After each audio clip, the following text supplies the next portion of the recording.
everybody and welcome back to my channel. My name is Gita Marie and it's been a hot second since we've done an anti-haul. Amazon must-haves that are they really must-haves? I've done a few of these videos and for me this is a tool of understanding my patterns of consumption in a different way. When we talk about things that are hyped up on the internet or things that are trending or going viral, and we talk about them not only in a God, we need this. God, this is essential. But when we look at these products in a more critical light and talk about them as something that we can opt out of, I feel like that does wonders for how much I consume overall. Let me know if you use these anti-haul videos in a similar fashion. Also, one of the things that I want to get better at is talking about not only what I'm not buying, but what you could do as an alternative to buying a new product. Either that being tools in the kitchen or fashion trends. How can we interpret these things and how can we have the fun that it seems like people are having online when they show up these products without actually buying something. I want to implement that aspect. It sort of makes this video a little bit more solution oriented instead of just talking shit about products I don't like. Don't get me wrong, talking shit about products I don't like is how I live and thrive, but let's also try to look at some alternatives. This is a spring trend that I have seen a lot of fashion influencers already showcasing, and a lot of people are talking about when we look at must-haves for spring or spring essential trends, etc. This is one of the things that comes up quite a lot, and it's these like lacy shirts, prairie girl aesthetic, prairie girl core. I don't know. We will also talk about the fact that any kind of aesthetic or core is simply just a commodification of female identities and personalities that's being created and intensified in order for us to keep spending money, but I digress. The thing is, you don't have to go out and buy this product from a fast fashion retailer. You don't have to buy these products on Amazon because these are directly inspired by things that already exist. There are so many thrift stores and vintage stores that have lacy, cute shirts like this because these were the rage in the 70s, and you can find so many cute options. If you want to interpret this trend, it doesn't mean that you have to buy this exact product. You can use something you already have that exudes the same energy and then style it up with the different things that you also already own to tap into this aesthetic. And I'm going to say the exact same thing for fitted blazers. I have seen a lot of people talk about fitted blazers. Now, there was a time not so long ago where the blazer had to be bulky and massive and you had to look really boxy and had that kind of very like oversized vibe. Still love that to bits. Now we're changing it up and using really fitted blazers, potentially still with a really dramatic shoulder pad, but then it goes in around the waist. Now you could say that this is the fashion equivalent of Apple changing up the design of their iPhone models ever so slightly to keep people buying more. Because I see you, also fashion is circular, so you can find these in vintage stores and thrift stores because this is 80s like nobody's business. You can also DIY it if you're a crafty girl. I am not, so I'm not going to, but you can definitely achieve this look without buying something that's fast fashion. And it bothers me that we have trends less than a year ago that said, oh, it's essential for your wardrobe to have an oversized blazer, and now it's essential for your wardrobe that you have a fitted blazer. Could we just take a fucking break? You can absolutely achieve it without buying fast fashion, but I think it's also a really good idea to take a step back and think about whether or not something can look good on an image on the internet without having to be included in your own wardrobe. I can appreciate things from afar without participating in them. Yes, this is a really cool aesthetic. I already have a blazer, so I'm going to pass on that one. I also still have a lot of the blazers from 2010, 2012, where you had like a cropped blazer, and I still use those all the time. Mark me, they are going to be all the rage in 3 years. Just keep your stuff. This might as well just be a style issue, but these like colorful linen trousers are just not it for me. And we've seen especially so white linen trousers to be quite popular within the spring and summertime. And the thing is, linen is a great material. Linen actually has the potential of being a really sustainable material. It's not a sustainable material if we're over consuming it and just buying into trend cycles, but that's neither here nor there. The thing is, I don't like linen trousers in this way because they are often really see-through. So you'll have to layer something underneath. You can absolutely do that, but I just think it removes a lot of the versatility of this specific style. I also don't like the colors, and that is a personal preference. Now this actually looks like a really cool idea. Taking a wicker basket and adding some flowers or some plants to it as a wall or door decor. I love this kind of ornamental piece. It looks really nice. It's just a shame that this is a Amazon must-have link to my storefront kind of video, because this is incredibly easy to DIY. There are a million wicker baskets waiting to be used in every thrift store. Buy one of those and hang that on your door instead, and bada bing bada boom, you have not only the same result, but in a more unique, more fun way. Overall, I tend to have a really massive issue with people buying really basic shit on Amazon that can easily be found elsewhere, that tend to be abundantly available elsewhere. So you don't need the Amazon link to do this at all, really. I'm not anti-hauling the idea. I think it's really cute, but I would love to see more creativity in terms of how we source our material. Honestly, I feel like buying everything off of Amazon and just putting it all together removes all the fun, creative parts of completing home decors like this. I don't know, there are other ways of doing this. You don't need Amazon for it. This is a sort of dry stone arrangement that you can put around your sink to avoid pools of water gathering whenever you do your dishes. I didn't know that was such a massive problem that it needed its very own product. Don't get me wrong, I see puddles around my sink every single day, but then I just use my reusable dish rag to just dry them off. Wouldn't the water just still not be on top, but maybe around, and then you had to lift the stone to get under it? I think in many ways this is one of these create a problem, then create a solution. And it's a very utilized marketing strategy that essentially shows you a very basic everyday scenario that might be either negatively charged or neutrally charged, just something that everyone experiences. And then you portray it as something that is not neutral, but something that's negative. Not a little bit negative, but it's a very negative. It's a very big problem. It's an annoying thing that you recognize from your own life, because everyone has puddles of water around the sink. And then you think, I also have puddles around my sink, and then you buy that product.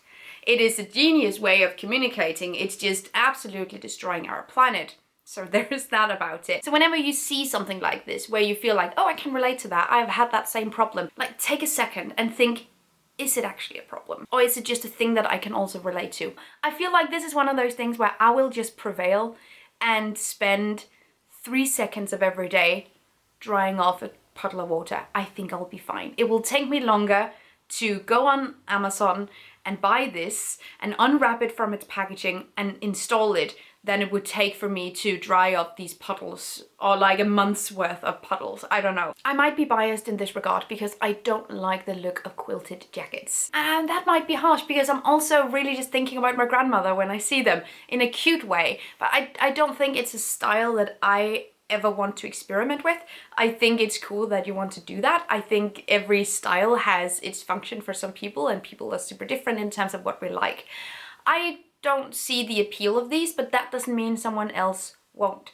The thing is, you don't have to buy these from new to participate in this kind of trend. If you just see it as a trend, I wouldn't participate in it at all. But if this is something that you genuinely like and you know you'll wear it for years and years and years, give it a go. I look at this and I think of my grandmother, and when that is the case, you know they're available in thrift stores. You know you can find them elsewhere than buying them from new in fast fashion stores. You know it.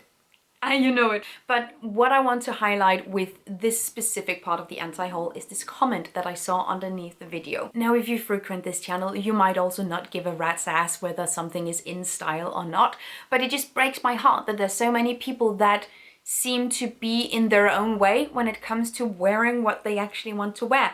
Like, why do you care whether or not it's in or out of style? I think this might be a really good example of what overconsumption is doing to a lot of consumers. That even though we like something, we're sort of being forced away from it, or we're forcing ourselves away from the things that we like because we need to constantly be current and modern and in style and on trend, and it's exhausting. Wear the stuff that you love, that you know you're going to wear for years and years and years, and tune everything out that has the word must have, essential, basic. Tune it all out. Tune it all the way fucking out. Or you can make it yourself. Quilting overall is a fun activity. I've made a blanket once, and making something like this could be really badass. And then you can also choose your own materials, and it could be fun. Upcycle old bed sheets. Do this. It could be cool. Now when I do these videos, I typically go on TikTok or Instagram and I look through a lot of the content about essentials for spring or must-haves from Amazon, etc. And sometimes I come across not a product, but a way of consuming that just infuriates me,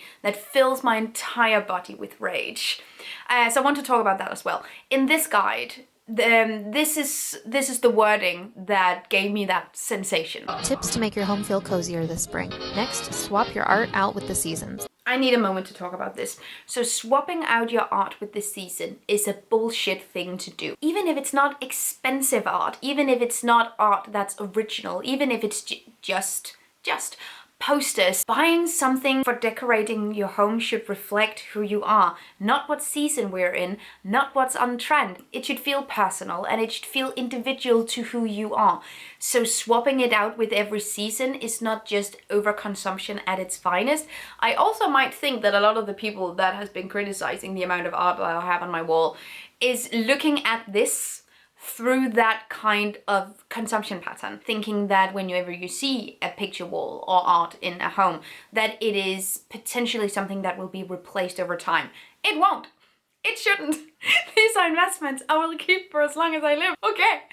Swapping out art with the season is the wildest, most cooked thing I have heard today. So I'll take a long time being furious about this tiny little audio clip, and this going in and out of style, changing the season, and thus you having to change your whole visual identity, your whole personality and individuality sucks. Not only for the planet, but also for you. Because how the fuck are you gonna find out who you are if everything that you do as a consumer is change up what you do and what you look like and how you live and what you surround yourself with every single time the weather changes? I don't know if it's necessary for me to say that a towel warmer is a stupid idea. I don't see the need. I think that's it. I don't think I quite understand the need for this massive device. Also, I don't have the biggest bathroom nor the biggest home in general where I would put such a massive device that only has one job. I don't know, I would never go for something like this. If you want your towel warm for whatever reason, I don't judge, you can either take a heating pad and wrap your towel around the heating pad. I will always recommend versatile products that you can use for multiple things rather than specialized devices that can only do one job, because it clutters your home and it's also vastly damaging to our planetary resources when we keep making shit like this. It looks like some of that Amazon shit that's glued together with no possibility to actually get into and fix it if it ever broke.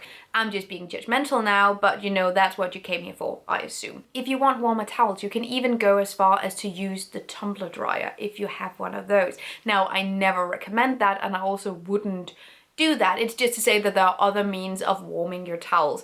Give your towels, yes, it's bad for the towels, wears them down, you will have to buy towels again sooner. And it's also vastly energy intensive, but you do have that option. But I would stick with the heating pad. I think that makes way more sense. This is an overall pet peeve, and I see these kinds of pieces of furniture all the time, and I just have thoughts. It's this fluffy teddy texture. It has the vibe of a massive teddy bear. I don't like furniture that looks like this, mainly because it's impossible to maintain. And you sit down again, and then you use your chair again, and you sit down again, and then you do that for 2 years. That chair is going to look so fucking gross. I have had this piece of lambskin for a really long time, and I've recently tried to maintain it and just improve a little bit on it, but it's just so vastly difficult. I couldn't even imagine how difficult it is to do with something that imitates lambskin, that imitates this woolly texture, but is synthetic. It's impossible to maintain, and it's going to look so ugly very, very, very soon. And lastly, this is a pet peeve. It originates from TikTok. I've seen people use this both for vases, decorative items around their home, drinking glasses, and other kinds of beverage containers, and it's just acrylic things. Just clear acrylic home decor. And every time I see something like this, it reminds me of the golden age of beauty gurus on YouTube, where you had these little acrylic holders for all your makeup. It feels that way. And it's, once again, fashion and trends, 100% circular. It came back, and you're gonna scratch your head thinking, what was I thinking? 10 years are gonna go by again, you're gonna buy it one more time. Don't do that. Also, acrylic stuff like this, just plastic. I don't know why you would want that. If you want something clear, because I can see the idea of not cluttering your home with a lot of different colors and textures, it's fine if you don't like that, but get gloss. Get thrifted, vintage, secondhand glassware. It like just a regular transparent glass vase. What is the problem? So I wouldn't recommend getting something like this ever and at all. Not only because of the plastic part, but most pressingly so because of how short-lived this trend is. And yes, if you hold on to it for 10 more years, it's going to come back in style again. But I would just go with something that you can use for a longer period of time that's just gonna feel a lot more timeless. I don't know, that's my opinion. Let me know what you think of these 10 different products, items, ways of consuming down below, and let me know if you have anything that should be on the anti-haul list. I'll keep making these videos. Thank you so much for watching. Have an amazing day and take really good care of yourselves. Until next time, bye.